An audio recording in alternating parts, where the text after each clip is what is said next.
I couldn't get my breath.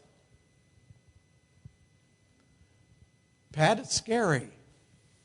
Pat back here is on the oxygen. Pat bowls a lot. Any of you ever had a time when you couldn't get your breath? I said, I can't get my breath.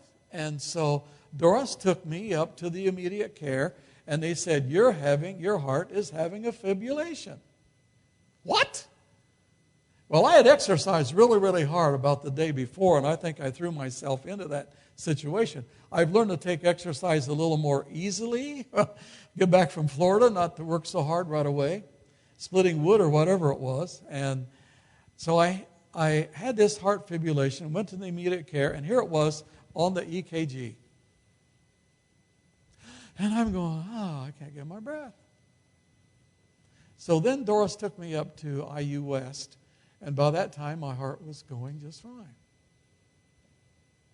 Now they put me on blood thinner, and they put me on propofol or something, made me dizzy. They said, no, that never makes you dizzy, but it made me dizzy. So they checked my ears. They did an MRI in my head. You know what they found? Nothing. That's the best joke I told today, I'll tell you. They found nothing. If you're a visitor, they laugh at me. I mean, it's sad. They found nothing, but honestly, folks, listen, that whole episode was scary. All of us are about just a few breaths away from leaving this world. I thought about saying, all right, I'm going to count 3, and we're going to hold our breath for 3 minutes. I couldn't do that.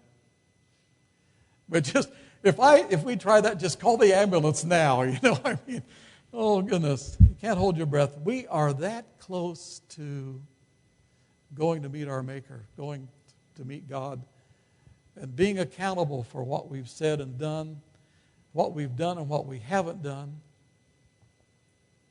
if we're not right with the Lord.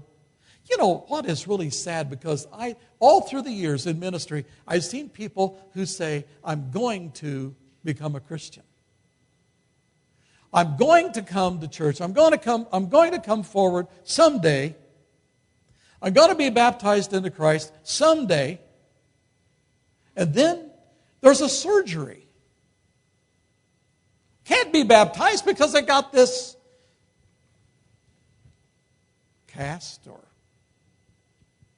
I don't feel like it. I can't do it now. Or they have a stroke. And it's too late. Or they die. Roger or some preacher or I have their funeral. You can almost stand up and say, well, they planned someday to take a stand for the Lord. But it got too long. It went too long, and got so they weren't able, and then the time's up, and they didn't do it. I want to talk to you about time today. I hate it when somebody rushes me. But I'd like to push you. Today, if you're not a Christian, I'd like to push you, because we don't know. We're not promised tomorrow. Today is ours. What time is it? I had some things listed in my outline there in your bulletin. It's time to let people know the love we have for them. I heard about the older couple that lived next door, this young girl, and one day, well, the wife died. The wife died, and the man was grieving, and one day the young girl was gone. They're real close to the neighbors, and the little girl was gone for quite a while, and she got back, and her mother realized she'd been gone quite a while. She said, what you been doing, Susie? And Susie said, well, you know, Joe was crying, so I cried with him. I cried with him. I know years ago, my family, we never just said, I love you all the time. It got so my dad and I would say, I love you on the phone. I love you. I love you. We need to say that, to let people know we love them. It's time to forgive those who've mistreated us. You know, Jesus hanging on the cross. Jesus hanging on the cross, and those Jewish leaders who hated him, they had put out a reward, 30 pieces of silver, for this man to be captured. And Judas, of course, sold him out, the betrayer. Those Jewish leaders who shouted at him, "If you are the Son of God, come down off the cross." And then the Roman soldiers who were used to executing people. Oh, was it just a routine kind of thing? Drive the nails through them and hang them on a tree. And if they aren't dead a certain time, you're on a spear in their side or break their legs. Yeah. Cruel. Cruel. And Jesus said, "Father, forgive them, for they know not what they do." A lot of people do things, and they don't know what they're doing.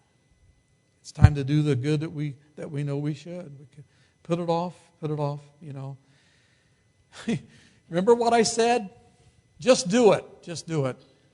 Came down to Doris and I had been dating, and I was out working up in Indiana. She went to Colorado. You know what? When that girl got back from Colorado, and we got together at her parents' house, you know what I had? A ring.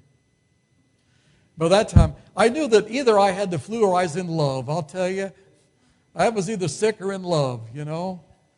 And just do it. I got out in a boat in the moonlight, and I said, "Will you marry me?" And boy, she took a chance. She said yes. That's been a few years ago. Best thing I ever did, you know. Sometimes we think, well, we're too busy, or you know what some people think? Some people think they're too bad. Their life's been so awful. They've been on drugs and adultery and all this sort of thing, and they've lied and cheated and everything, and they say, "Oh, Chuck, Jesus will never forgive me." They feel like they're too bad. That's not true, is it? Jesus gets into your heart, and you give your life to him, and you start all over clean and fresh and new again. Or some people say, "I'm too good." They either say they're too bad or they're too good. I'm too good. I've never done anything bad. Oh, yeah. The Bible says all have sinned and fallen short of the glory of God. Romans 3:23. All of us have sinned in our hearts or in our actions or whatever. But just do it. You know, this morning I wanted to talk to you about time. You know what you should do? Somebody here needs to come and say, "I want to be part of the Center Community Church." Or maybe there's somebody here who needs to be baptized into Christ. You need to come and say, "I believe that Jesus is the Lord. And I want to make him the center of my life." You know what I say to you? You better just do it. You better just do it. It'd be the best thing you ever did this morning to come and say, "I believe in the Lord," and be baptized in him and start that Christian life.